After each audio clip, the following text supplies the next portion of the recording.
Hey, welcome back. This is a very unusual show, a Monday night show of Lost Arts Radio. And it's going to be part 2 of the presentation that Stephen Greer made in Toronto, Ontario, Canada. So I really recommend, if you can, that you listen to part 1 first, which is what we played last night on our regular Sunday night show. It's now an archive, and you can hear that for free, as always, on lostartsradio.com or blogtalkradio.com/lostartsradio, like you're probably listening to now. That was the first part of a presentation that I felt like was so important that we should bring it directly to you so that you'd get a immediate chance to listen to it. And we ended at the intermission after, an hour and 45 minutes of Dr. Greer talking. And we're going to pick up. He did show some pictures, which we can't do on radio. So I'll show you where to go on YouTube to see that later on if you want to. They're really good pictures and worth looking at. But we're going to play the whole rest of the actual presentation. So I hope you enjoy it. Let's go right into part 2, and I'll meet you back here right after that. So the point I'm making with all this, you can have the other lights on too so people can see each other and I can see them. The point of this is that the contact that happens can happen in the material spectrum, within consciousness, in lucid dream time, partially in this dimension, totally out of this dimension, but can be sensed by your consciousness, and cameras, the modern digital cameras, will often pick them up, and all kinds of different phenomena. So when you're doing this, and you should do this, so try this at home. What you want to do is be open to all the different phenomena that can happen. Don't get fixed in your mind. 'Cause I can tell you, having done this for 27 years, with thousands of hours under my belt, out under the stars with thousands of people, every single week I go out and do this, something I've never seen before happens. It's endlessly fascinating. So what that means is you have to have a very flexible mind. So you're going to miss a lot of it if you have a very narrow expectation field. You know what I mean? Where your expectations are, it's Close Encounters of the Fifth Kind, like Close Encounters of the Third Kind. The mothership's going to descend, and they're going to come out, and we're going to shake hands, and I'll walk up a gangway and disappear. So, science fiction, that's fine. But in reality, it's actually much more elegant and beautiful and intimate, because here this being pops in between us. Now, some people say, well, this looks kind of scary. I said, well, maybe we look scary to him. But he was actually a master healer. Some of them have these triangular. There's some that kind of have like a praying mantis head, like this, and we see them every time we do this, and they're like incredibly intelligent, very kind and gentle, amazing healers. It's like their dharma of that civilization is to heal. They're amazing, and they healed this man of his hearing loss. So, isn't it fun? Yeah. The whole thing is so fun. So anyway, I wish I could do this all the time. But what I want to do now, why don't we all just stand and stretch for a minute, because we're going to do a meditation, and I want to do this meditation, and then we have time for some Q&A. We had about another hour.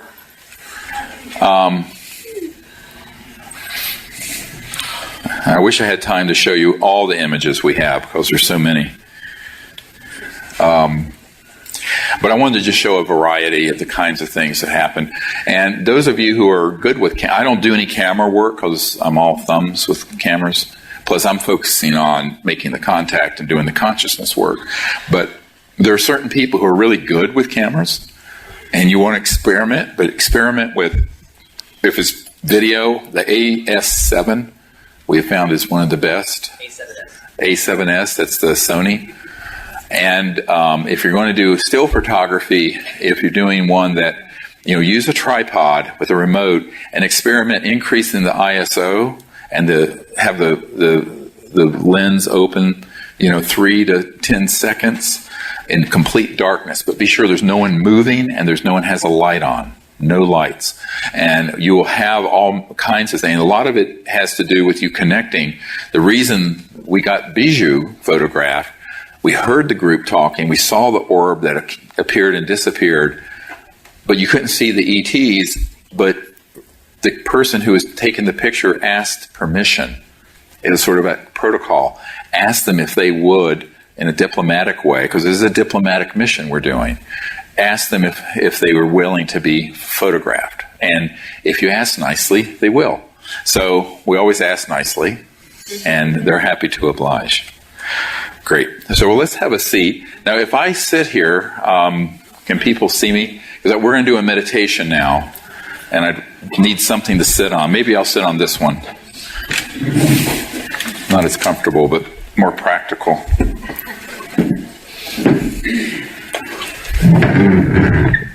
Okay.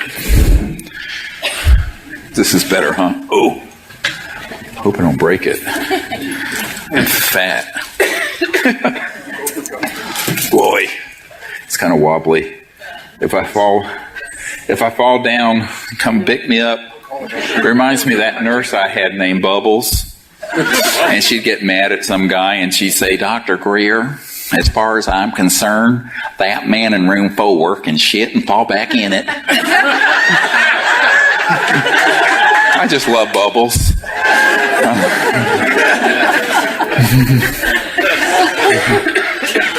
The ER is a lot of fun. Anyway, the hillbilly nurses were really good. Excellent. They knew their stuff.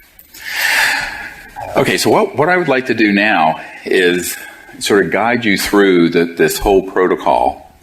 And there is, on our website, you can get an app that's the training app that has the whole meditation, all the protocols, the electronic tones that we send out into space that are from the crop circles, and the entire program. So there's an app for that. There's also a kit, a training kit that you can get. What I want to do with this is to sort of take you, and somebody has it there, and it's something that a guy put together for us. It needs to be updated. It's kind of an old app, but we don't have anyone to do it. Any app developers, get a hold of me. Well, somebody wanted to do it, but they wanted like $150,000. And I said, oh my God. So we do what we can with the resources we have, which are limited. But it's a good app, and it actually has all the meditation protocols. It actually will turn your phone into a magnetometer so that it will... No, you don't need to inside here, but it'll actually turn it into, it picks up magnetic field changes. So it's a really, really cool app. And it's you can get it on Android or iPhones. And there's also an app that's a free app that you can get that is a contact, which is a networking app, so that you can find out who is in a CE5 group near you. And you can also get that on our website. So that if you want to form a team or connect to a team that's existing, then you can look and see who's near you. If they put their contact information in. Now, some people, they'll say I'm here, but they won't give an email or anything, so that's useless. But, how are you supposed to contact somebody? So if you don't want your primary, you can just make up, just get a Hotmail or a Yahoo account or something. But put it in there so that you can network, and that way you can find people in the area who want to go out together and practice doing these things together. The other thing that I recommend is signing up, as I said before, to the email list, because when we do these expeditions, we'll do 3-day ones occasionally. Usually they're a week long in a remote location, an undisclosed location, and those usually do fill up in about 24 to 48 hours. So you want to, if you're interested in those, you can sign up for our newsletter and our notifications, which is free. You can do it on our website at seriousdisclosure.com. And I recommend, if you seriously are interested, to look for those when they come in, because we are only taking 20 people now out at a time that are new, and 5 people who have been previously trained that are kind of anchoring the group. We used to go out with 56. There's too much chaos out, and so they're very small, coherent groups, and that's why the experiences have gotten better and better. But it also means that there aren't many spaces. So I recommend that you watch your email if you want to come out, because right now we don't have any more planned for 2017 because of the unacknowledged film and book coming out. But we probably will do one, I'm thinking, in the fall, September, October. So just, if you think you might want to come, just get signed up on the email and look for it. All right? So this next section of the workshop is about experiencing consciousness and the meditation and the protocols. And I want to review what I introduced earlier this afternoon, is that there are really 3 phases to what we're going to do, that I'm going to do in a very methodical way. But remember, you can do it very quickly once you become proficient at it. And the first is centering and doing a meditation of some type to become silent and quiet and centered. And when you're in that state of consciousness, once you're in a very deep, quiet state of consciousness, which is the meditation, usually we teach a mantra, Vedic meditation from Sanskrit, but there's great breathing techniques you can do. We can do a breathing technique today, I think. And the meditation is designed to allow yourself to become calm and centered and let go of the limitations of space, time, thought, matter, and be connected to just quiet mind, pure consciousness.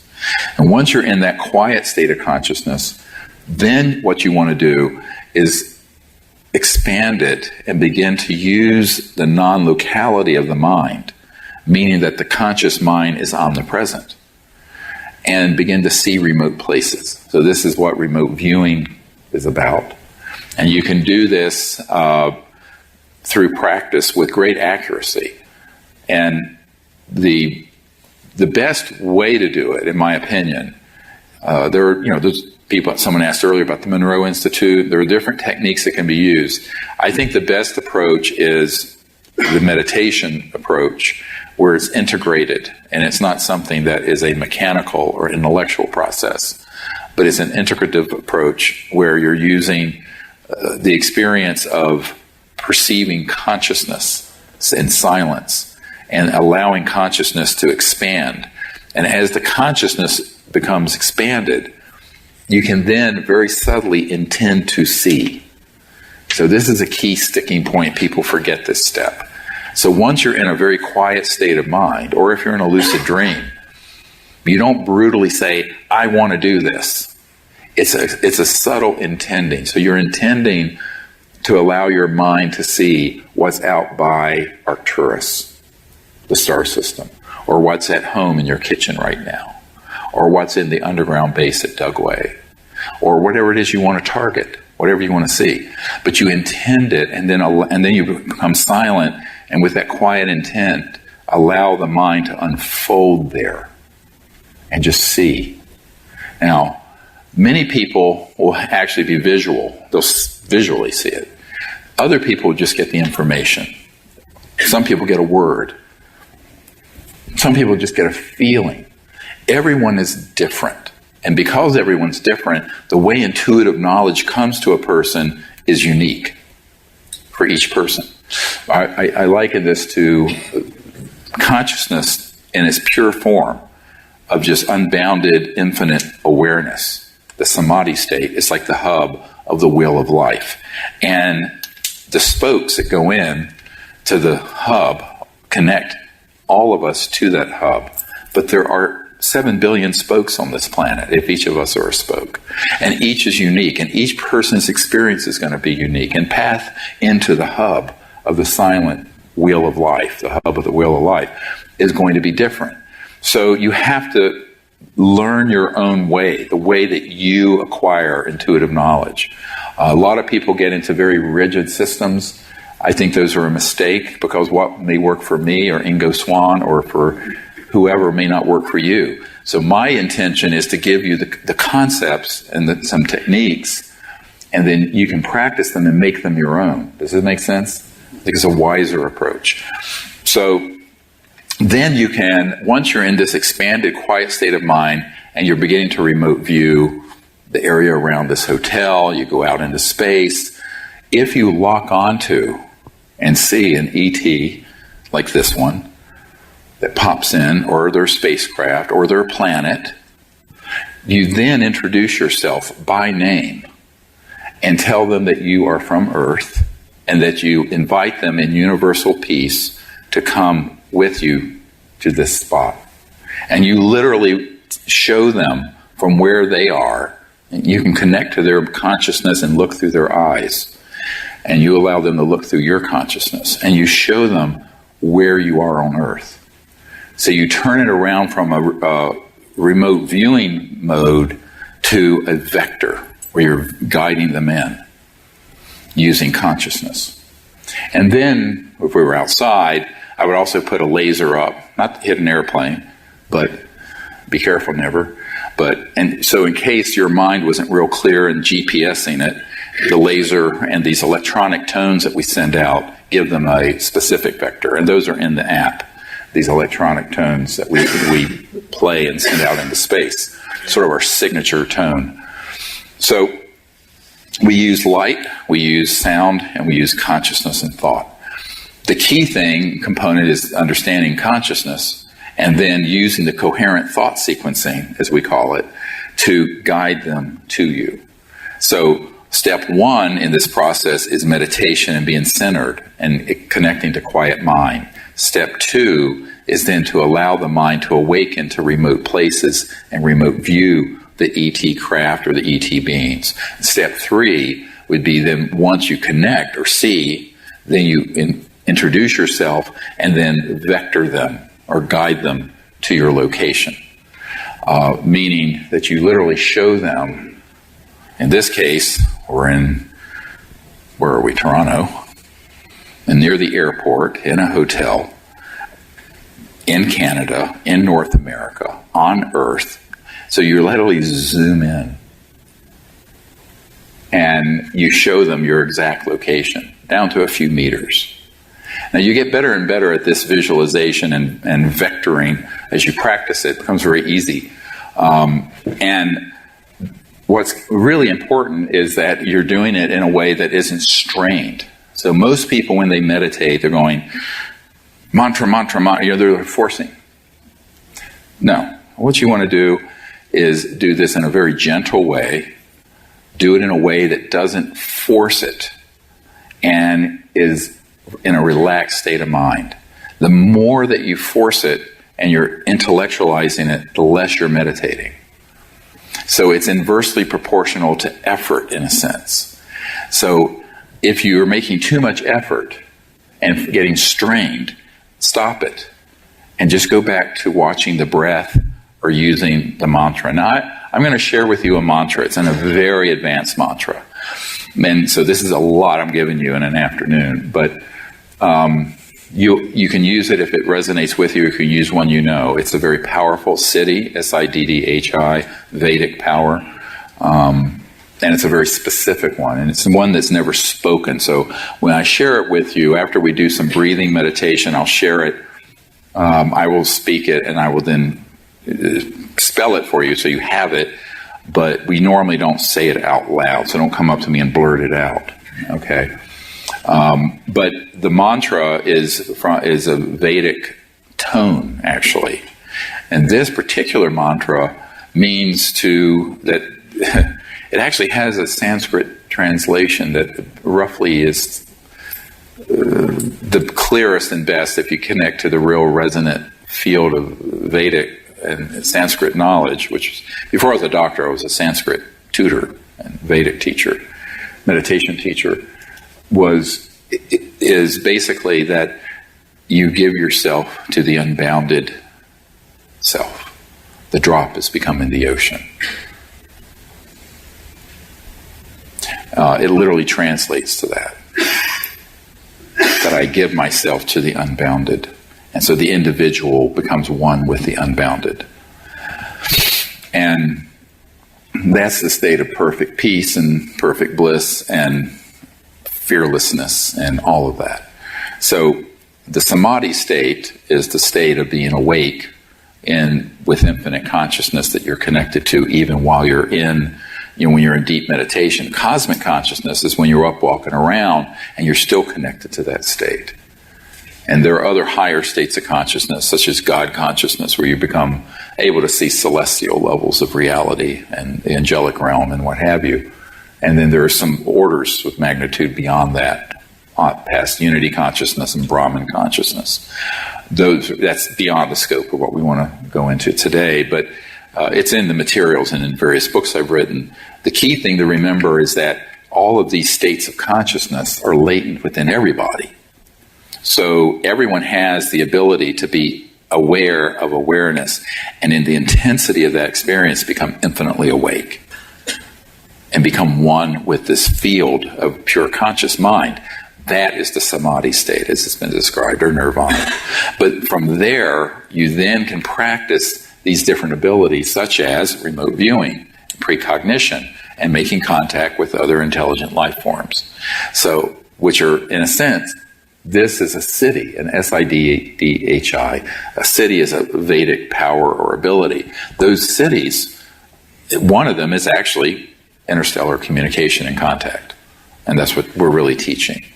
Now, I didn't know that when I first had my experience when I was an 18-year-old kid up on the mountain in North Carolina that I described yesterday. But that's really what it is. And it's actually amazingly easy to do. And some of the people who have been staff here will tell you, they took a trip recently down to New Zealand with a team of, I wasn't there, and they had the whole panoply of contact that happened in my absence, which made me so happy. Not that I didn't want to be there, but the idea is that what I like knowing is that people can learn this and do it.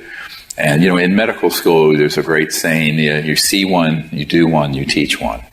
So you see it done once, the next time you're doing it, the next time you're teaching someone to do it. And that's how it spreads. So, and I think that to the extent you want to practice this at home, you'll have, you don't want a lot of people. You want 3, 4, 5 people in your team, maybe 8 at the most.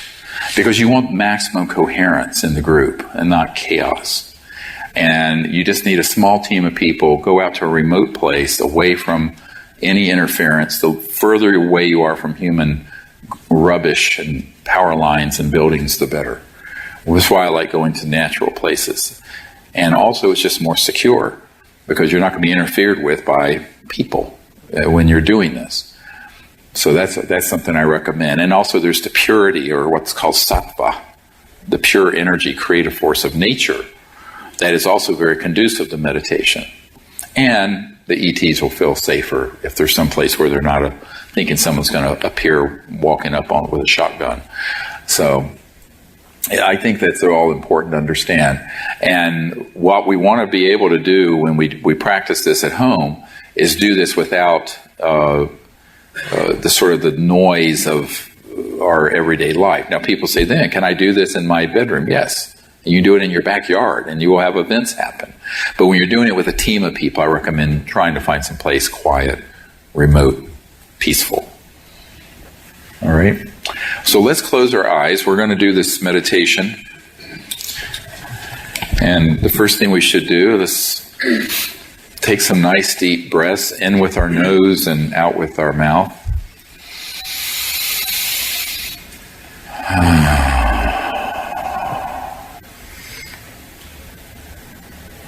Breathe deeply in with your nose and exhale fully with your mouth, letting out all the air.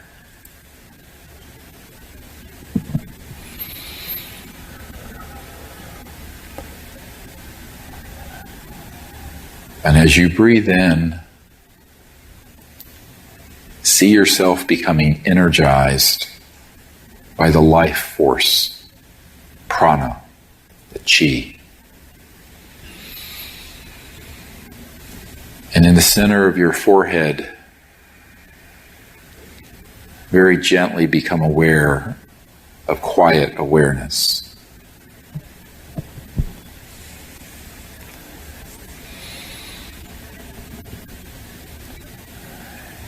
And you feel this beautiful, calm energy entering you with each inward breath. And your whole body and mind is enlivened.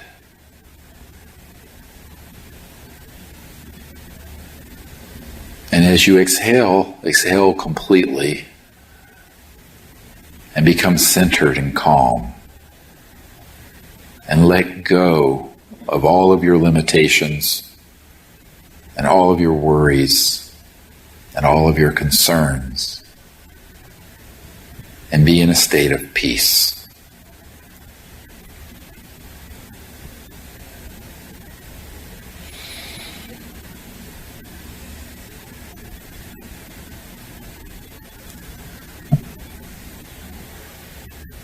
Now let us watch the breath, breathing normally. We breathe in and we breathe out. And without straining, very gently, become aware of the mind watching the breath.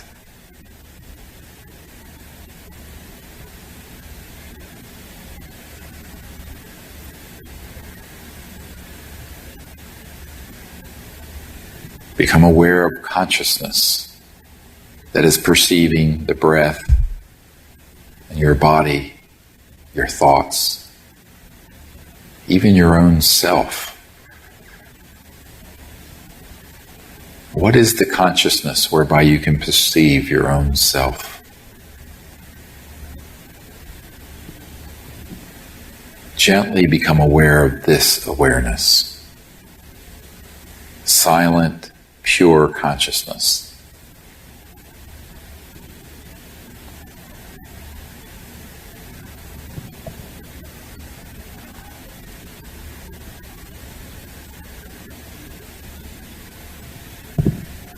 Now, in this state, let us become aware that this mind, whereby we perceive our own breath,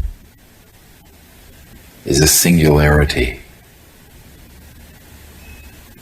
And everyone in this room is awake by virtue of the same light of consciousness that is shining alike within each individual. And so we realize that the mind whereby we are awake is one,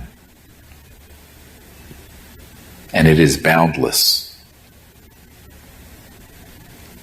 And because it is boundless and omnipresent and infinite, we can perceive any place in space or time, because it is there in its fullness, in the past, in the now, in the future, and at every point in space and time, and in every dimension. This pure consciousness is ever present.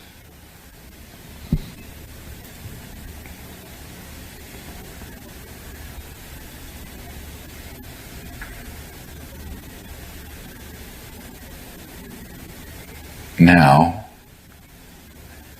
while being calm and acknowledging the true nature of this consciousness,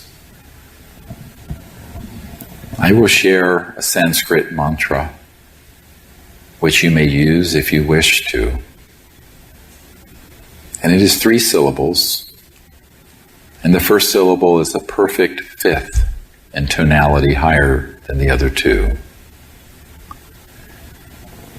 I'm Nama, I'm Nama, I'm Nama, I'm Nama, I'm Nama, I'm Nama, I'm Nama.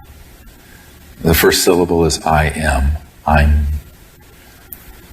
The second syllable is Na, N as in Nancy, A. The third syllable is ma. M as in mother, A-H.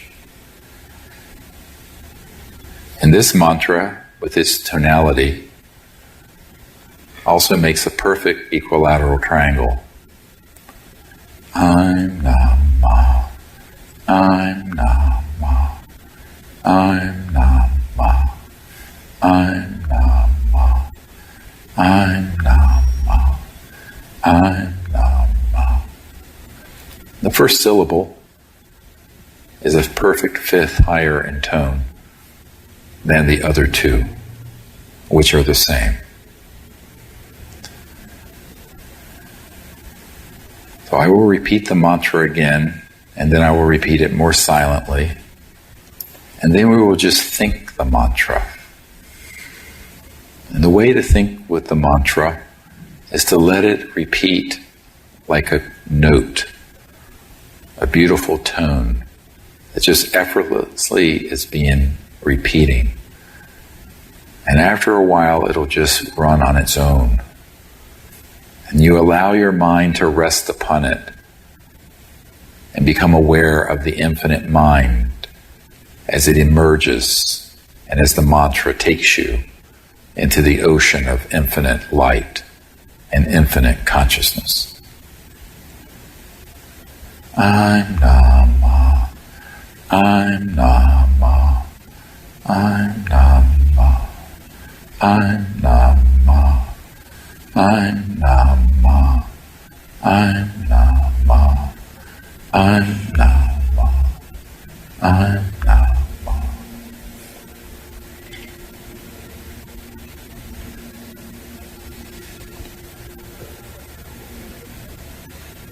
Now, let us sit in silence and just repeat the mantra without straining, and allow your mind to become aware of the consciousness that is perceiving the mantra.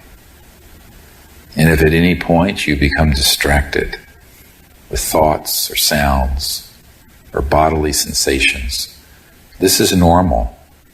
Do not become upset or anxious. Just say, this is normal, now I will return, and just gently reintroduce the mantra. And with a very light focus, let it repeat effortlessly, without straining or overly concentrating.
And so normally we would do that for about 20 minutes. just watching the mantra.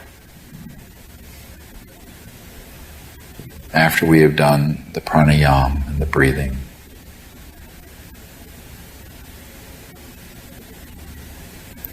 and now we are in deep, quiet consciousness. And we're aware of the infinite ocean of pure consciousness within us.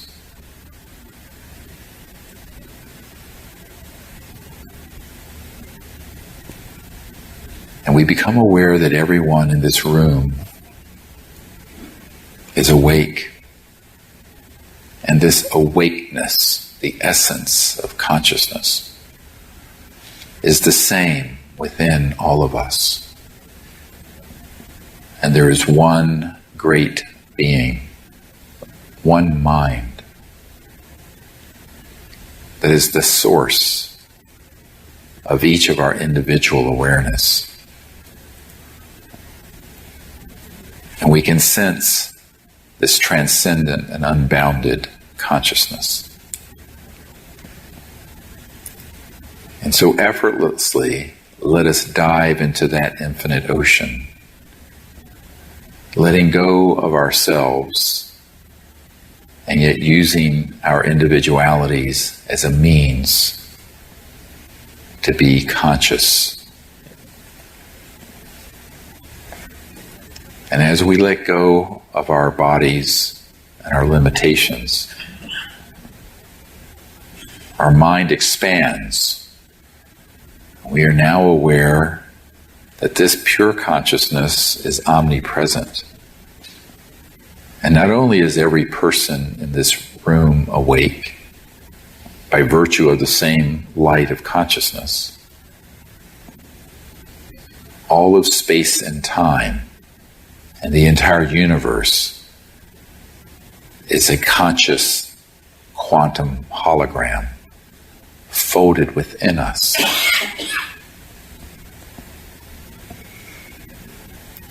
And in this way, there is no distance between us and the farthest galaxy. For all of it is folded within the nature of quiet mind. And it is infinity folded within infinity. An infinite conscious hologram. With this knowledge, we allow our mind then to expand, and it fills this entire room, and we are aware of consciousness that is omnipresent. And it expands further up into the sky above the hotel. And we go, while staying centered at this point, where our mind is expanding and our vision, being seers, can see the airport and the city of Toronto to the east.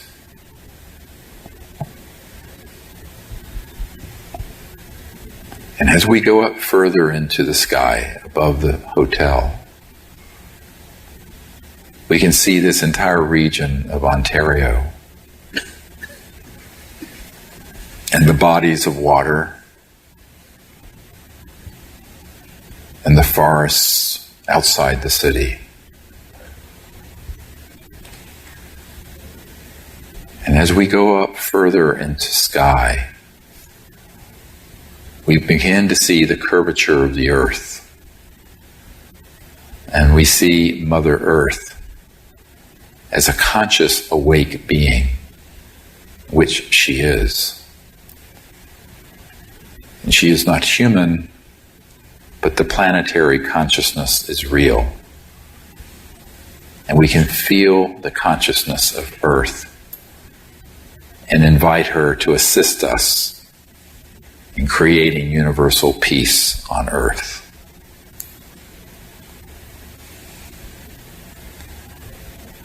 And as we expand our awareness further, we enter Father Sky, and we see the vastness of space And effortlessly, looking back now upon the earth, we see the entirety of the globe, this beautiful blue planet, spinning in the vastness of pure conscious space.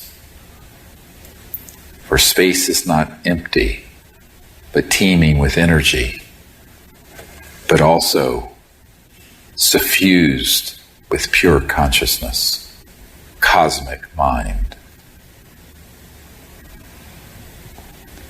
And as our minds expand further, we go out into our solar system. And we see our moon and the planets, Venus and Mercury near the sun. And we sense that every planetary body is conscious with planetary consciousness. And the sun has an awareness as well. And each star is conscious. And as our mind expands, then we go outward and see Mars and the outer planets. And out by the rings of Saturn, a massive interstellar facility several hundred miles in diameter.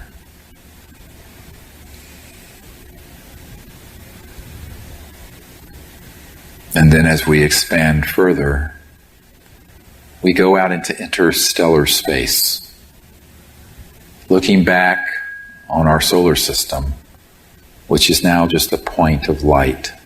Our sun is like another star. And as we expand further, we perceive the Milky Way galaxy with 100 billion star systems. And we realize that every stable star system has planets with beings that are conscious and capable of being aware of this unbounded state of mind.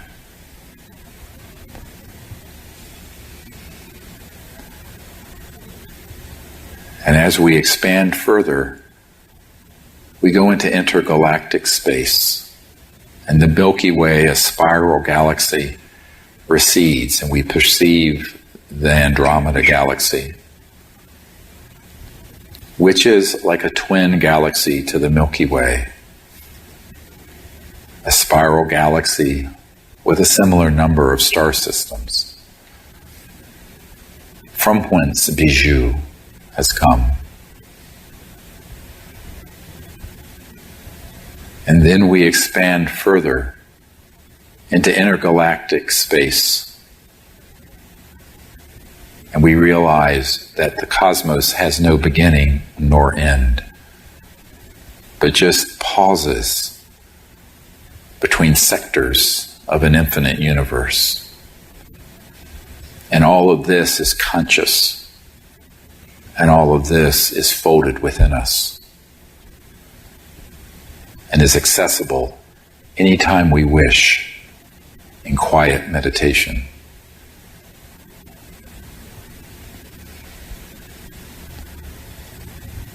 And so as we sit in quietness, allow yourself to begin to feel or see or know any extraterrestrial civilizations that are aware of the earth. And without straining, allow yourself to view them. And you may see their light ships, their physical beings, their planets.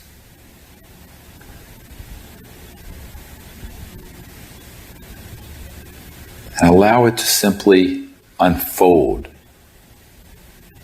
as you are drawn to that which you are drawn to.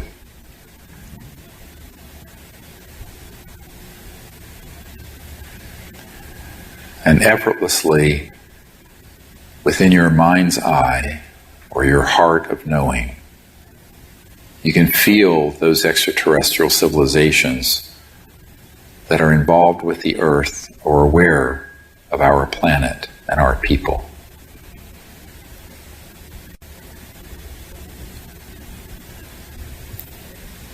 And so take a moment to do this, to sit in silence, to allow yourself to playfully expand awareness and gently see in your inner sight whatsoever appears to you spontaneously and easily.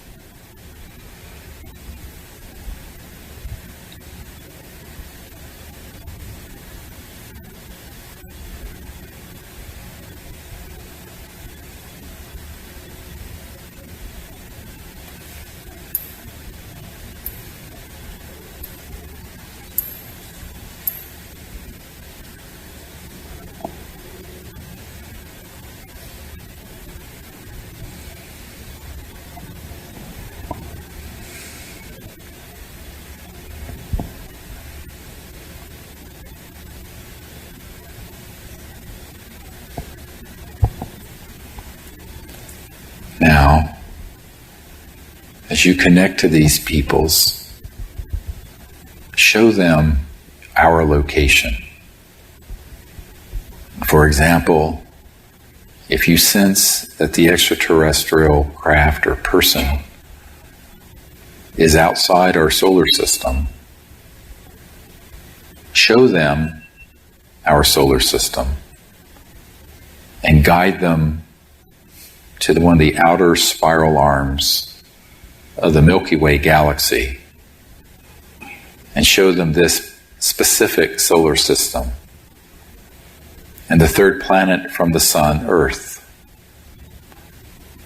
And as you show them the Earth, you show them the love we have for Gaia, our beautiful planet, and the love she has for her children. And then as you come closer, you show them North America, which is in the light of day. And coming to the north, you show them the metropolis of Toronto. I'm coming west of the downtown area. You show them the airport and this hotel. And then you show them this room.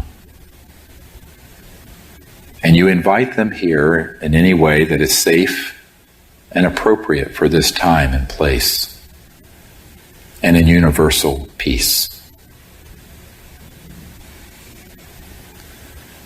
And as ambassadors to the universe, you introduce yourself by name. And as you introduce yourself, you greet them as a representative of humans to their people.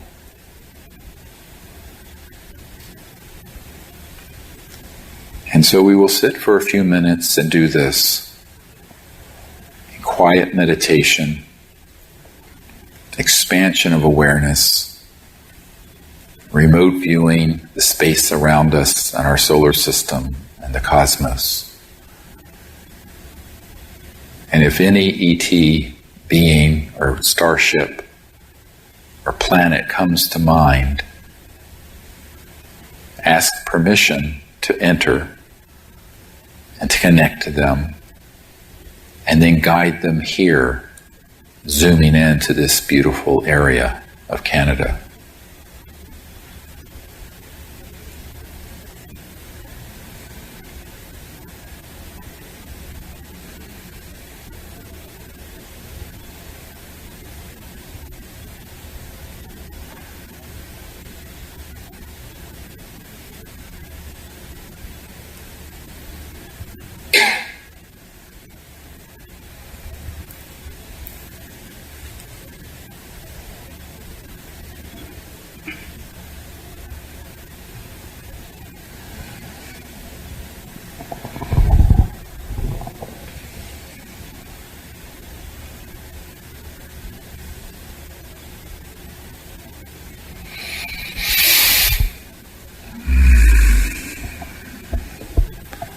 And so as we do this, we ask the Great Spirit to see that the earth enters a time of universal peace.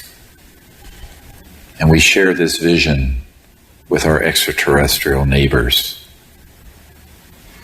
that the earth will transition to a world of peace, that the sciences and technologies long withheld from the people of the earth will be unveiled for the use of peace and abundance and progress, and not for war. And that as our civilization becomes peaceful and just and enlightened, we become an interstellar civilization. And within a generation of this transition, all poverty is banished from the earth, and all pollution. And the earth lives in harmony with her people. And humanity no longer damages the mother that gives them life. And we see that as we become a peaceful people, these interstellar civilizations that are observing and waiting welcome us with open arms into space and into open contact with their peoples. And in the passage of time, we see that on the planet Earth, an enlightened civilization is established, not just of world peace, but of universal peace and of conscious enlightenment. And so, over the next 500,000 years, Earth and her people evolve into one of the great jewels in the diadem of creation. And all life on Earth is made anew. And humanity fulfills its highest potential. And we become extraterrestrials to other worlds and other civilizations that are coming this way after us.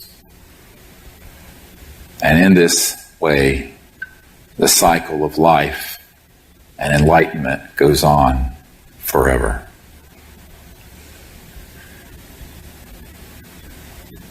Namaste.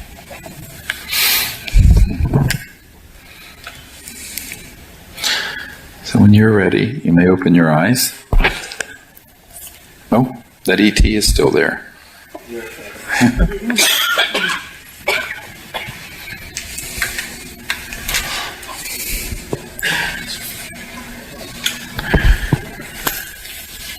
So did that journey make sense? You're welcome. It takes some practice, but remember, it can be done in 10 seconds. So once you practice it a few thousand times, you can go connect to consciousness, remote view, contact, invite, vector. Like that. Now, you can spend an hour or two getting the steps right, but it's like when you're going home, or going to a new place. First time you go there, you're every turn you have to be careful and mindful. The second time, it's a little easier. By the time you've done it 200, 300 times, you don't even think about it. You can be doing and thinking other things, you're just automatically going there, right? So that's how meditation in this technique is. The more you practice it, the more it becomes there's an automaticity to it and ease to it. But the steps are, first to center yourself in meditation with the pranayama, the breathing, and then introduce the mantra. Do the meditation, become very centered and calm, and then do the expansion of awareness, remote viewing, affirming the nature of mind being omnipresent. And then as objects or intelligences may or may not, and nothing pops into your mind, you can just put out a general welcome and see what comes. But oftentimes you practice this enough, you'll begin to see a very specific world or a face like this one. We saw, by the way, this particular ET prior to this photograph being taken. And it popped into several people's meditations, exactly this face. So that you connect to these beings and then invite them to where you're located. And it may be your bedroom, it may be your backyard, it may be out in the wilderness, or some gentleman said he has a place out in Ontario with 300 acres. Perfect. So you just practice doing this. So those are the techniques you want to use. And it's very, very effective if you practice it. And we have a few minutes. I want to open it up to some questions. I don't know if there's a handheld. If not, just call it out, and I'll try to answer them. Yes? I was just wondering, so we've heard so much about like cow mutilations and whatnot. Right. It doesn't come from the ET that you're talking about. Is that set up by the intelligence community? Yes, the intelligence community started doing mutilations in the 60s. And as I said last night, the guy that was the primary medical doctor investigating those back in Snippy the horse was, 67 or late 60s in Colorado, concluded that absolutely those were. Now, it's been then foisted on the public that this is alien. However, anyone who's in the know in the intelligence community knows that's not the case. The other thing is interesting. You know how synchronicities happen? Around the time I was discovering that, I was on a flight and I was sitting in the first row of the plane. Next to me was this man with a big hat on, a rancher from northern New Mexico. And he said, "Oh, what are you doing?" I said, "Oh, I'm out on a trip." And I mentioned what I did. He says, "Oh, yeah, that." He says, "Let me tell you, he owned 250,000 acres in northern New Mexico. And very wealthy rancher. And he said, those cattle mutilations, I hired a team with specialized night vision. We went out there and there were these silent helicopters and things that looked like UFOs going out there killing my cattle."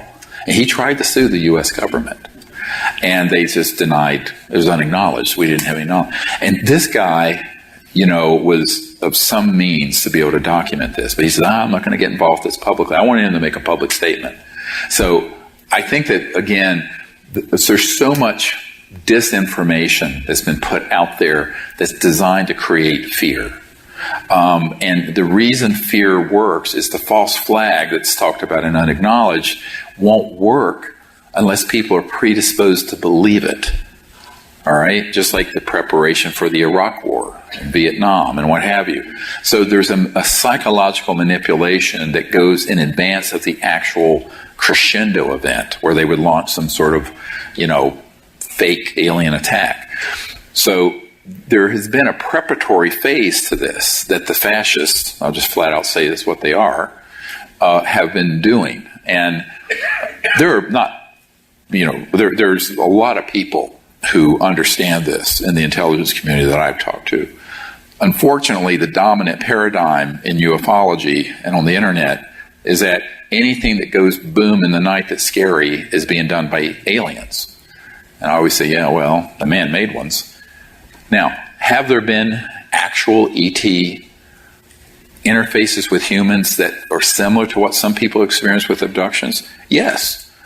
But those have been then conflated with the ones that are harmful in there. Have there been perhaps some ET interactions with animals where they're experimenting to find out how much damage is being done to the areas of high mitotic indices? What do I just mean by that? In other words, there's so much radiation and chemical poisoning that we're actually losing our genome, the collective genome of the planet.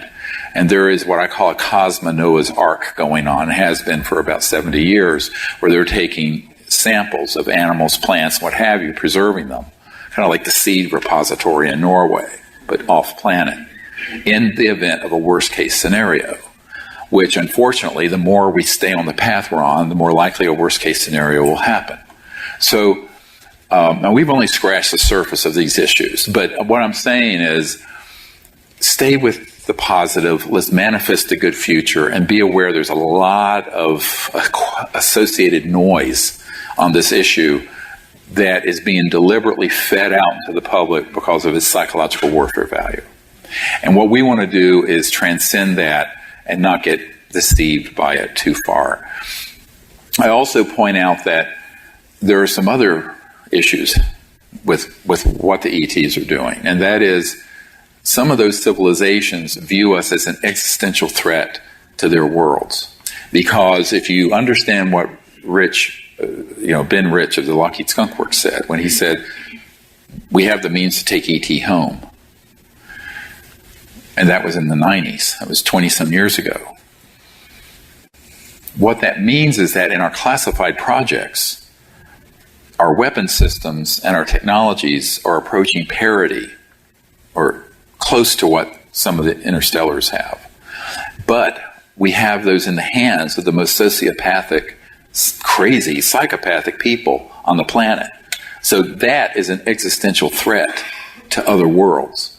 So this is a very complex issue. And so the sort of jingoism of the good and the bad and the this and the that is much more nuanced than that.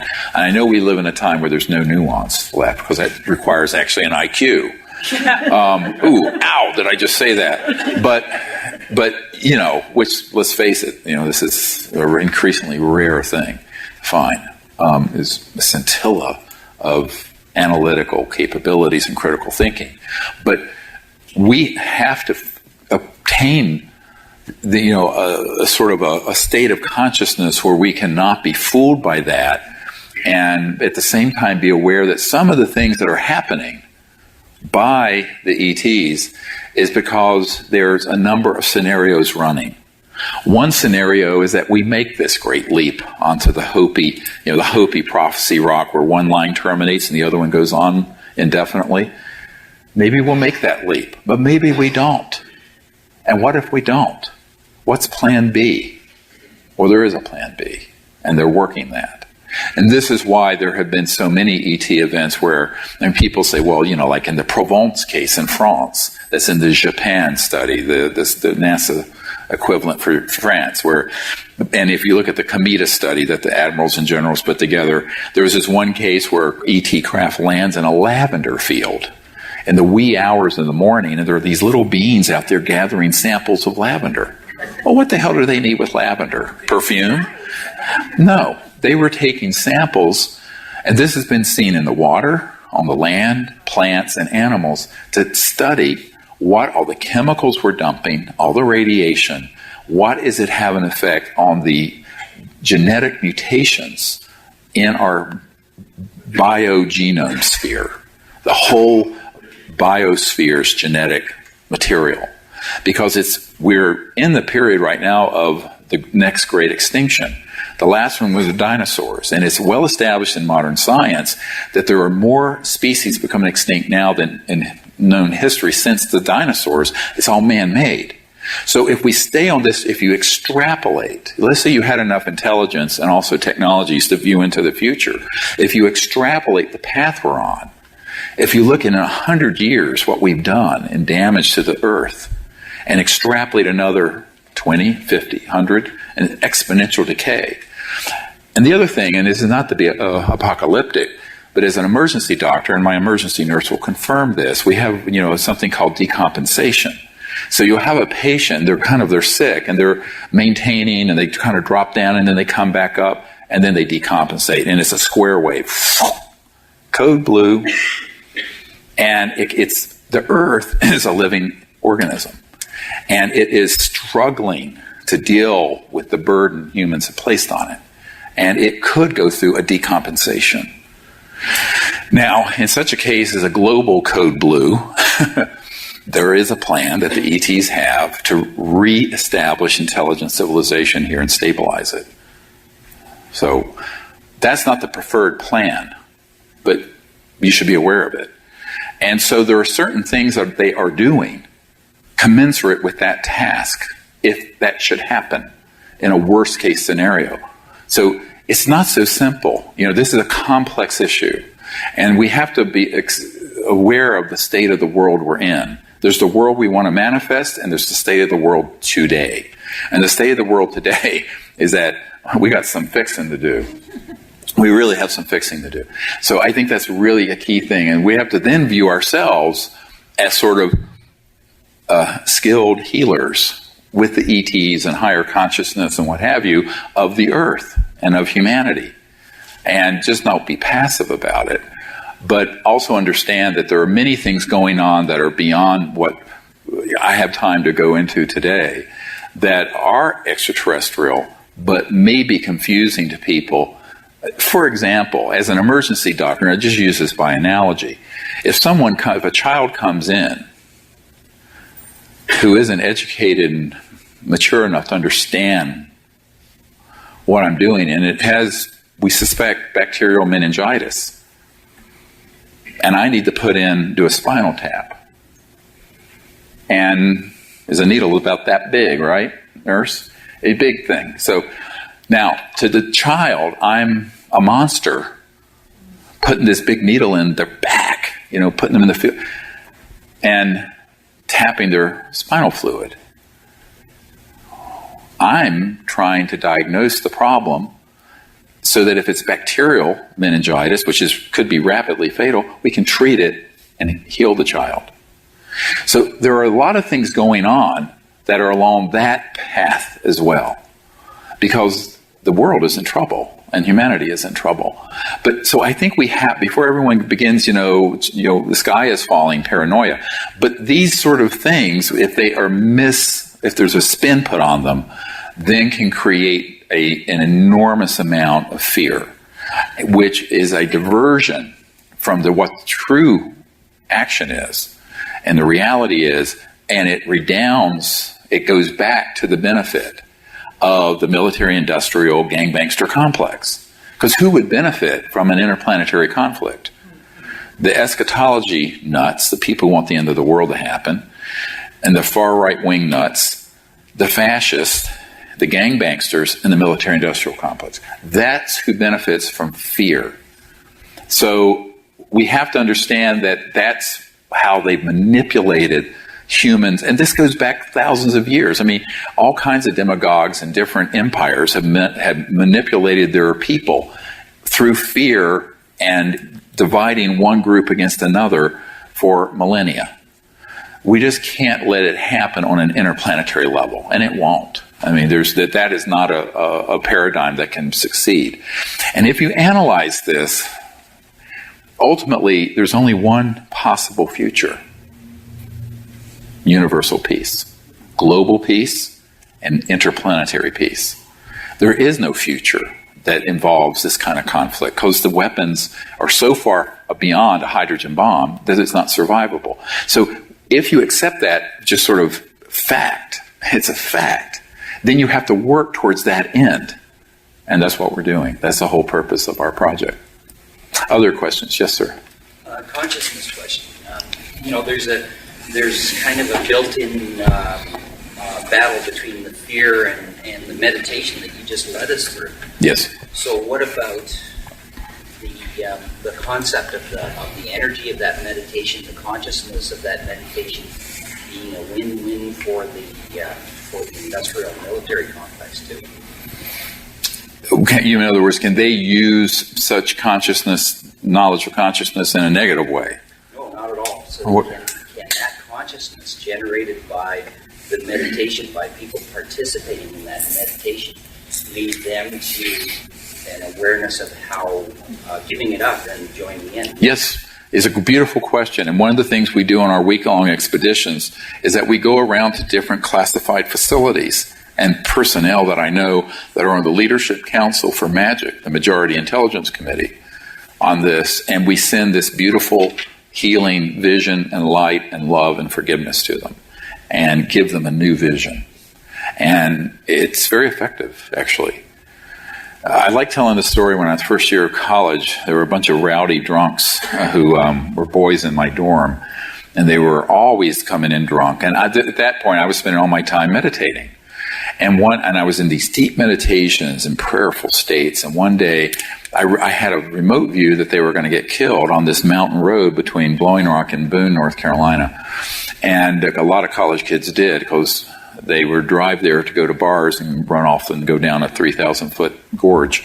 And I said, and I connected to them as they came into the dorm and said a prayer that they would, stop doing these self-destructive things and be taken care of and realize. And I just focused really intently on them. And about 5 minutes later, I heard a knock on the door. It was them. And they said, "Oh, Steve, and they were like looking through me. They said, "Oh, forgive us." I said, "Oh, I haven't even forgive." But they were looking through me to some greater power, not to me. And I said, "That's okay." And they never were drunk again. I never saw anything. Something happened. So there's the power of consciousness. So we can do that. So instead of getting all bent out of shape about these covert, misanthropic fascists, which you can be. I mean, you can get pissed off. But it's very powerful to look at it in a compassionate way and say, there are a lot of them that are just placekeepers. Like Senator John Warner, his son said, he was like a Dudley Do-Right kind of figure. He was doing what thought he was supposed to do because the people above him were telling him this is what was patriotic to do. So a lot of people who are involved in these projects are educable and can be transformed. And this sort of meditation and prayer, you're absolutely right, can be very powerful transforming that. And I encourage people to do that rather than get all upset with negativity. I only describe it so that people understand the lay of the land. Yes, sir. Back there. I know you've been looking for free energy devices, and you've had your hands on one almost at one point, and I know it's a big focus for you. Where are you with that right now? And how likely? We're SOL. Shut out a look. No, we don't have anyone that we know of with an operational system that meets our criteria, which are on the website, seriousdisclosure.com. It has to be something that they're willing to let it go open source, as I said last night. Now, if they have to be bought out, we can buy them out, but they have to get out of the way. It has to be massively disclosed. It has to be closed loop. It has to run itself and a load. It can't be something plugged into a wall socket. There are all these criteria. Now,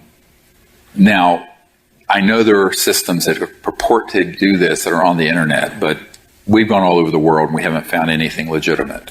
Or the ones that are legitimate, people are trying to keep very secretively and don't want many people to know about it, or they think they're going to let it out. And like I met with one team in Orange County, California. Well, we're going to divide it into 120 patents. No one will know we have it.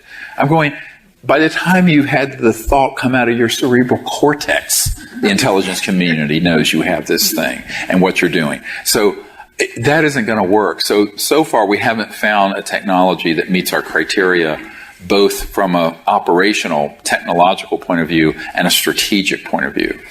Because we will not cooperate with someone who wants to keep it in a black box of secrecy. You can't do it. That's the quickest way to get assassinated, which is what happened to that whole engineering team in Michigan that took the Stan Meyer equipment. They were all killed. And I was asked at the last minute to rescue them, and I wrote a whole brief to Lord, I won't say who he is, in the British Isles who was funding them. And he said, they're on the run for their life. They're going to try to go to a safe country. I said, what safe country? These people will find you anywhere. But they were wanting to keep it secret so they could monetize it. And it was like Gollum with my precious ring. The next thing I heard, there was one person who escaped from the operation who confirmed that they had all been assassinated last year. So, and who knows where the technology is now. So there's really one clear path out of this mess. And that's what I was talking about last night. And I think that so far we haven't found one. If anyone knows of someone who has something operational, we'd love to hear about it. I have a whole engineering team on standby, a whole finance team on standby. But we're very strict about what our criteria are. Let's see, somebody else, the lady there. Have you been in touch with the Kashi Foundation? Yes, I'm familiar. Yes, I met with their folks. They weren't willing to let us have anything that could be independently tested and reproduced, so we're waiting. We have met with them, yes. Have you been in touch with this? I'm seeing this on YouTube, the Searle, the SEG. The Searle system? Yeah, the Searle. There too, we've reached out. No one's ever provided anything that can be independently vetted and tested. It's being done as an IP, intellectual property effort. Yes. What do you believe is going to be the catalyst or trigger to initiate this whole false flag type of event? Well, that's actually why I made the movie Unacknowledged. It's already happened. The trigger was made clear to me in the last 2 years. So when I saw the New York Times starting to cover the story with Hillary's campaign and John Podesta, and then I saw what happened with the man that I mentored. There's a group called Blink-182, and the lead guy, Tom DeLonge, and then he got intercepted by General McCaskill at Wright-Patterson and is putting out all this fearsome. So, Tom stayed at my home. He was a kid, and I was mentoring him. Then I saw what happened with Gaia, where Gaia got converted into a front for slave ships and intergalactic war and all the stuff that's going out from Bill Tompkins and all that stuff. I began to realize that the pace had been stepped up an order of magnitude about 1.5 years, 2 years ago, which is why we did the movie Unacknowledged. That was the impetus that got me to do it. So, frankly, they pulled the trigger on that. It's all part of an accelerated program of disinformation and fear-mongering and war-mongering. And what they already will have, this sounds terrible, we want to be brutally honest. They already have the gun nuts and the right-wing fascists, that they could do anything. Yeah, let's go to the next war. Everyone likes a war. These are people who love war. But what they didn't have the millennials, and they didn't have the New Agers. So through Gaia TV and Tom DeLonge for the millennials and Generation Xers, and Gaia through the New Agers, shot right into the heart of those communities. So I know how the intelligence community works. I'm read into this very carefully, very thoroughly. And that's what keeps me up at night. Because I feel like sometimes I'm a one-man anti-defamation league for ETs, because there's such a tidal wave. And then you have Hollywood, with all the different ET, alien movies, and one's more terrifying than the next. So you have the media raid, you have the military-industrial. They kind of had all that. And then they have been very carefully intercepting the millennials and Generation Xers and the so-called New Agers through these other vectors. And I had a meeting with the owner of Gaia and his top people and sort of had a knockdown, drag-out about it, discussion. I was quite clear. I basically said, why are you putting out programming that isn't in support of World War III? I said, I don't understand what your mission statement is. So I am not a shy person.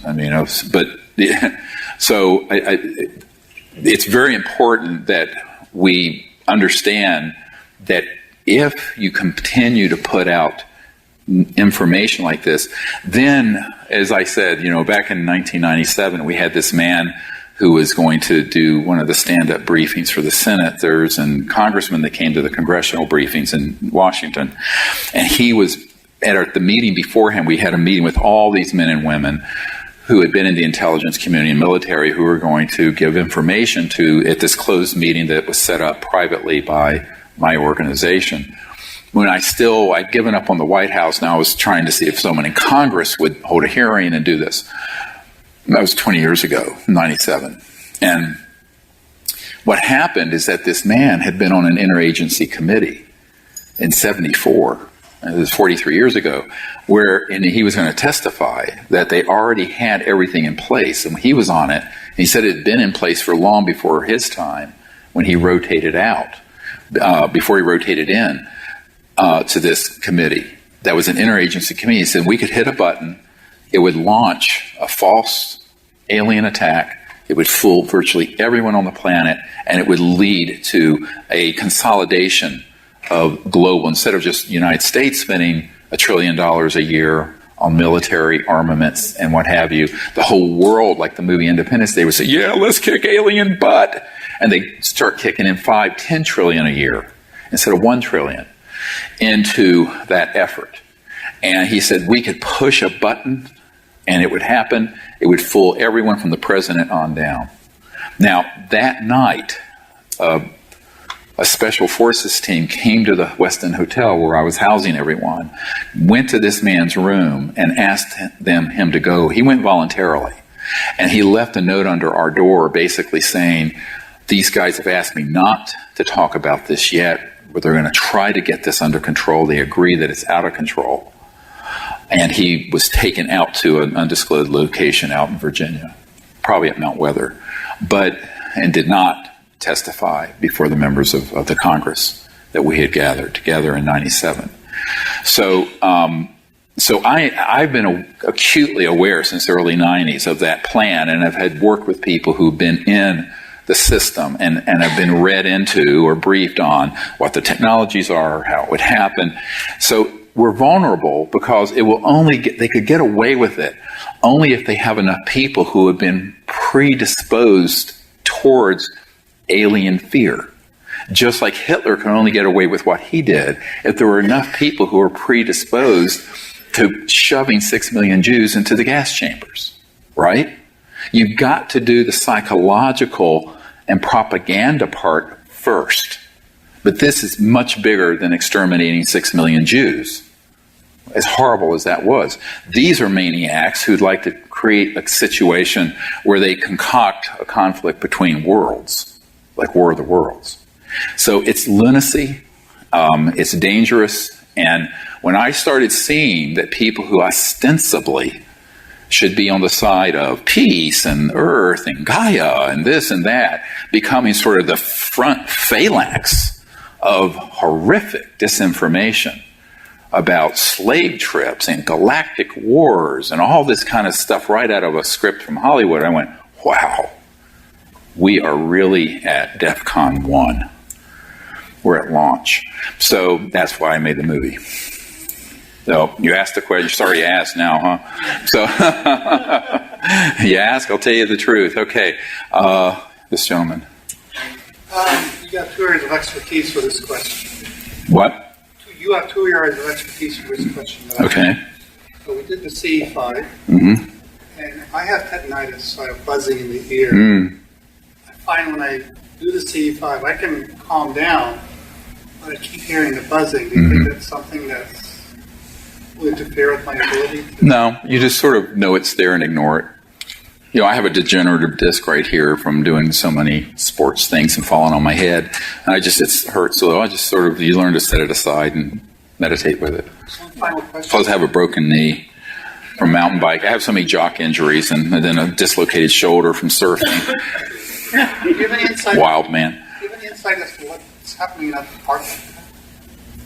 Yeah, there is a covert underground facility there, and it's a very likely that a false flag could be launched from the poles there because they could launch from there, be undetected for the most part, get airborne or spaceborne, and then come in, and it would look look like it came from space. Yeah, and there's been a facility there for a long time. Yes, sir. In regards to the free energy, Dr. Greer, that meditation, it just came to me today. Why don't we collectively do a meditation to whoever to get that free energy information or device to you? And as I mentioned to you yesterday, I wanted to announce that I've got a company that I'm cleaning up the environment with the oil companies. I'm devoting 10% of my profits when I do go into production to your Thank you. to your free energy. Have you ever tried any of that meditation? Sure. Yeah, we do it all the time. But that's one of the hardest nuts to crack because often the people who have the technology, there's so many trap doors to intercept it. There's the financial trap door, the intellectual property trap door. There's the black shelving trap door. For example, many of these people, they're not threatened. They say, hey, here's $50 million, we'll buy your technology. They put it on a black shelf, it disappears. So even with that, we've done what we can, but the human element, when you get greed involved and money involved and power involved, unfortunately, so far, nothing's made it through the gauntlet, let's say. We're hopeful something will. I'm quite convinced. I mean, someone out there must have the ability. I personally don't have the ability to build anything. My wife has to hook up the DVD player or whatever. But, I mean, I'm an idiot with stuff like that. But, give me a defibrillator, a respirator, a chest tube, no problem. But this stuff, no. And That's the problem. I don't have that ability. The people who have that ability that I have high confidence in need a place to do it, and need equipment and what have you. And you're dealing with very high energy physics. It's not even the Kawasaki analyzers that need to be custom built to even look at the waveforms are $500,000 each. I mean, this is not something you're going to do just trivially, and it's a big R&D project unless someone has done the work and they have something and they're willing to let it go the distance. But most people want to keep it secret, or they want to try to monetize it with patents or licensing and all these sort of business schemes, and they all go down in flames, every single one of them. There have been groups that have had upwards of $100 million, like Black Light Power and some of the others that have had things, and they never get anything out to the public. So I think we have a strategy that I think will work. It's kind of like the last thing available. And so that's what we're trying to work on. And we either need to find someone who has the funding to put in place for this research and energy effort, or we have to find someone who has something operational that's not a fraud, which is 90% of them, and that they're willing to let us take it forward initially open source and massively disclosed, because any other pathway results in its interception. The other thing is that when you're dealing with a technology that's going to terminate about $1,000 trillion worth of commodities and assets and industrial capacity and power plants, and globally we're talking, all the oil in the ground, all the gas, all the coal, all the uranium, all of it, every engine on the planet, all of it's obsolete. I'm being modest when I say 1,000 trillion. You have to figure that you're going to have a headwind that's very severe, which we've faced. That's the hardest part of. I've been able to do disclosure. It's been difficult, but millions, actually hundreds of millions of people around the world have heard about it, and more than half the population believe we're not alone. Contact, we're doing. It's going on all the time. Getting these technologies out, because that's the crown jewel of their secrecy, is keeping the world in a dependent state of macroeconomic slavery. That has been the hardest thing to do. My wife and I have been very frustrated trying to do that for 20-some years, and we haven't yet. So, we're hoping, I'm meeting with someone tomorrow who purports to have a system, but they're secretively running some commune on it. Is all that kind of bullshit, frankly. I'm going, who cares? There's that Swiss Metternich, whatever it is. They've been running this village for apparently generations on a free energy device, but only the great white people in Switzerland in that little village can know about it. I mean, what good does that do the whole planet? No, I'm really disgusted by that concept. So it's got to be, we're either going to do it, go big, or go home. And I don't do anything small. So if we got our hands on this, the whole world's going to know about it. Yeah, I mean, and we need to. We have to be able to create a civilization here that goes off the termination pathway onto a sustainable pathway. And I'm not talking in 50 or 100 years. I mean in the next decade or two. Yes. You had a question, ma'am? Yes. What's your experience regarding, or comments regarding hybrids? With whom? With people who call themselves hybrids. Well, I don't know. I mean, I have been accused of being a hybrid.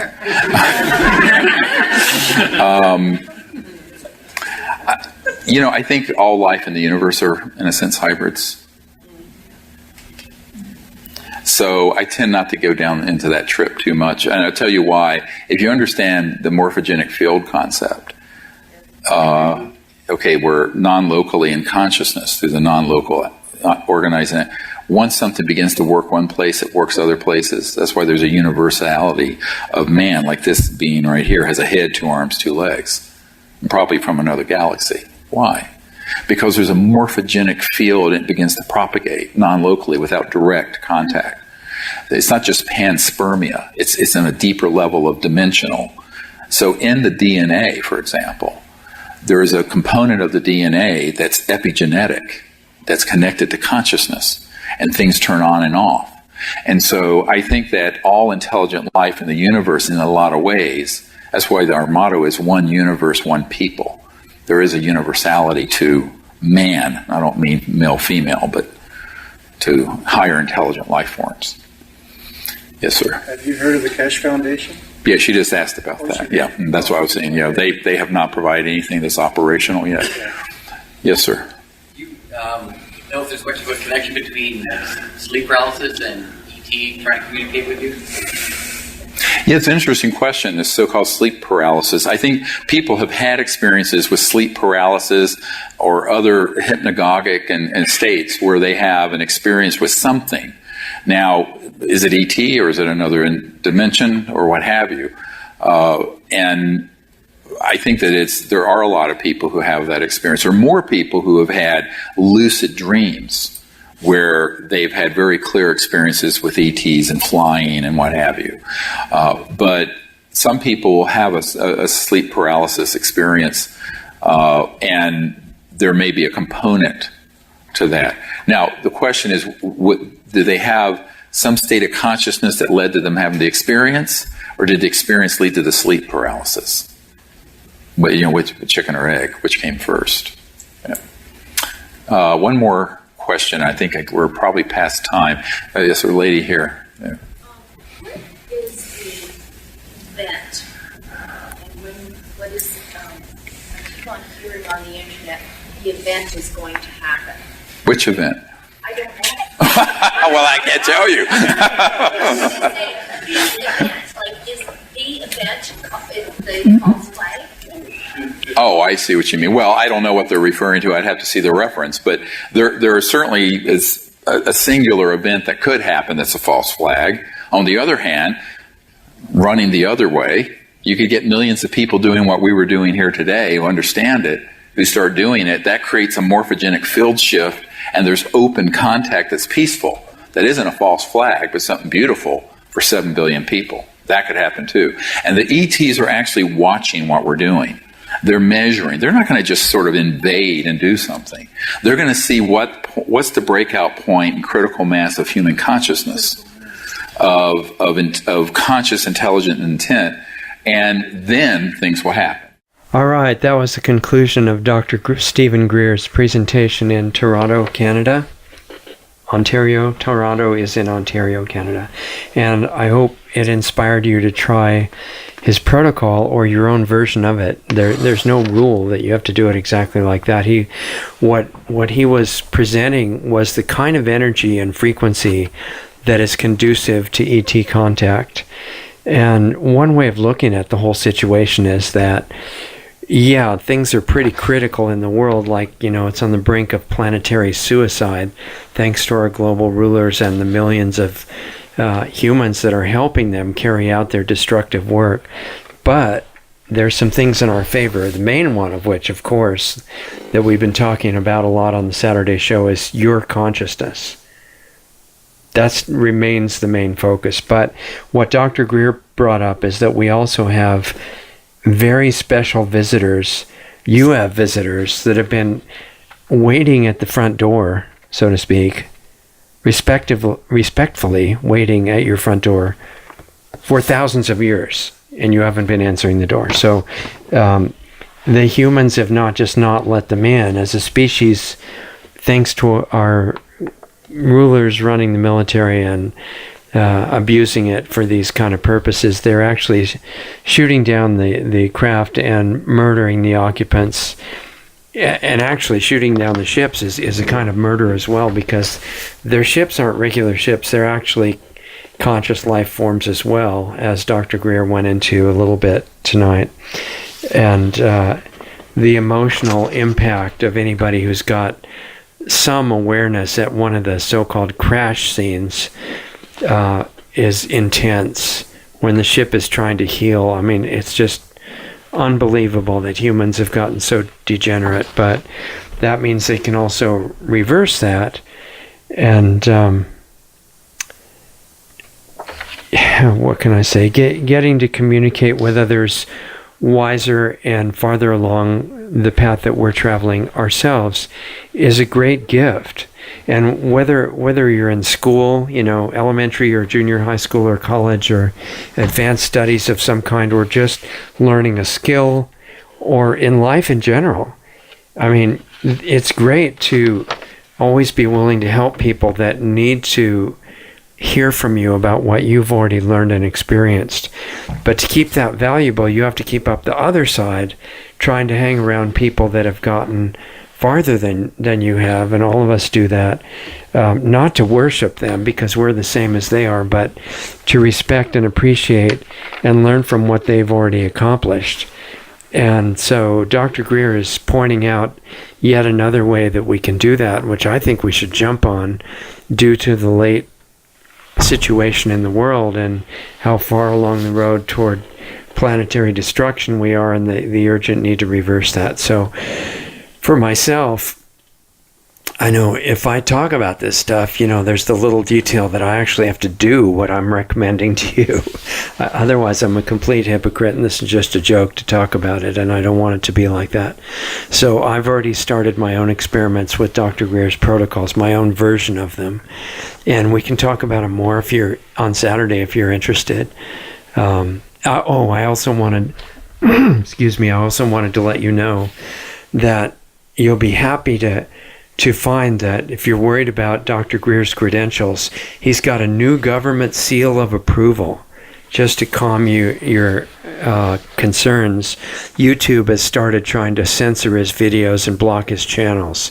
So that's great. I mean, it's not great for the people trying to see them, but it's what happens when you see things that are really valuable coming out. All the global corporations, or most of them, at least the ones I know about, are all cooperating to shut down any sign that humans might gain awareness. So I don't know what I can add to that government approval that would be more important.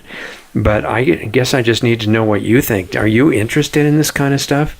Are you interested to the point where you'll actually do some work and start working on your own consciousness, just like we've talked about is necessary in any real work on health or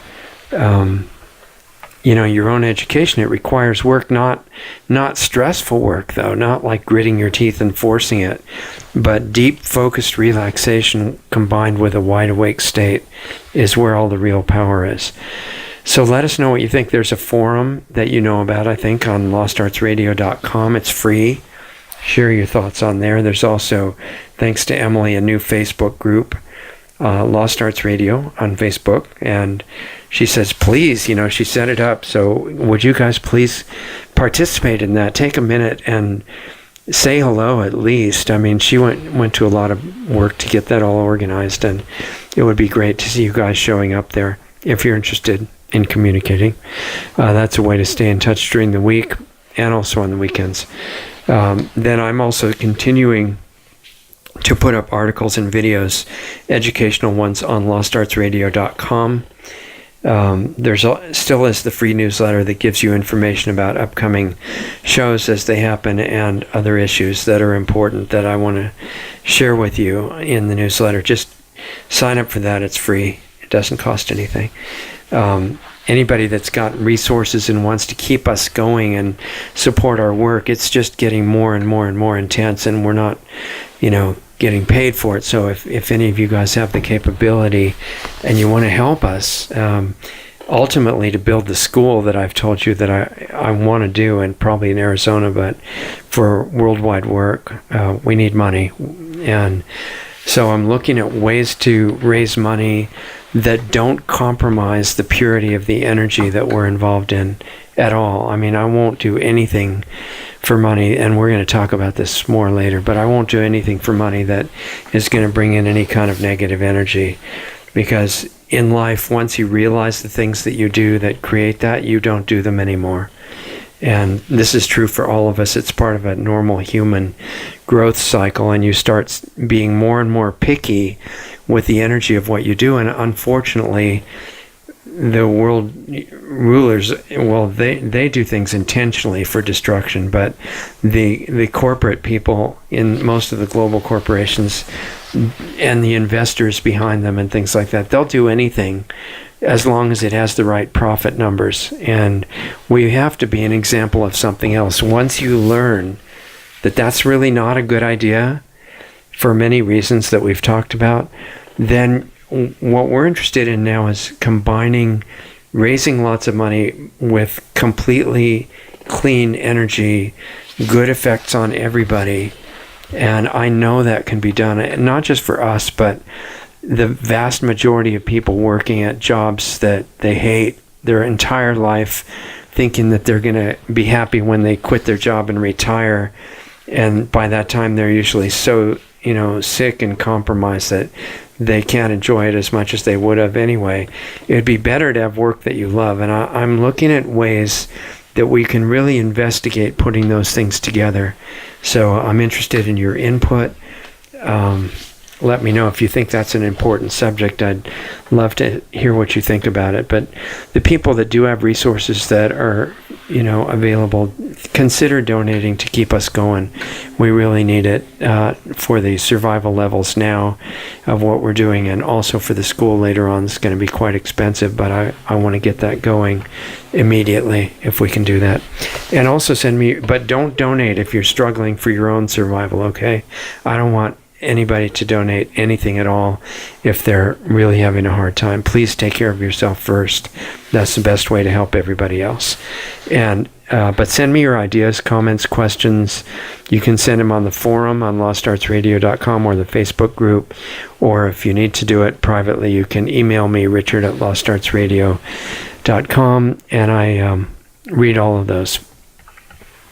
But, the purpose of this project overall is not really entertainment, although I hope that it's entertaining in an educational kind of way. But the purpose is to try to make some little contribution toward world harmony and a place of peace and beauty for us, and also the kids that are getting born now and the generations that are coming up after them and the ones in the future. It's really not somebody else's job to help make that possible. This is an important point, that what we want to convey is that you personally, not all the other people listening to this show, but you have the ability to do it and to make a massive impact on world harmony. And it's all about you waking up, doing it inside yourself, remembering the incredible being that you are and have always been. And you're so important. I mean, this is the opposite of what we're being taught, that we're dependent, low intelligence, fearful beings who can't do anything. The truth is exactly the opposite of that. I mean, do you think that the global rulers are trying that hard to shut you down just to pass time and, for a hobby or something? No, you personally, not the other listeners, you are the weak spot of the whole plan of global destruction. You're a massive consciousness that they're afraid of, because they're in fear all the time. That's why they're so unfriendly. And so appreciate that this seal of approval that you personally are getting from the government spending and the global corporations that work with them, spending so much energy to make you sick and weak and poor and most of all fearful. That should give you a clue that you're not anything like the being they say you are. We all of us need your personally need your help right now in doing your own internal work in consciousness, changing your whole perspective on yourself, which will then flow over into everything else and everyone else and all the situations around you.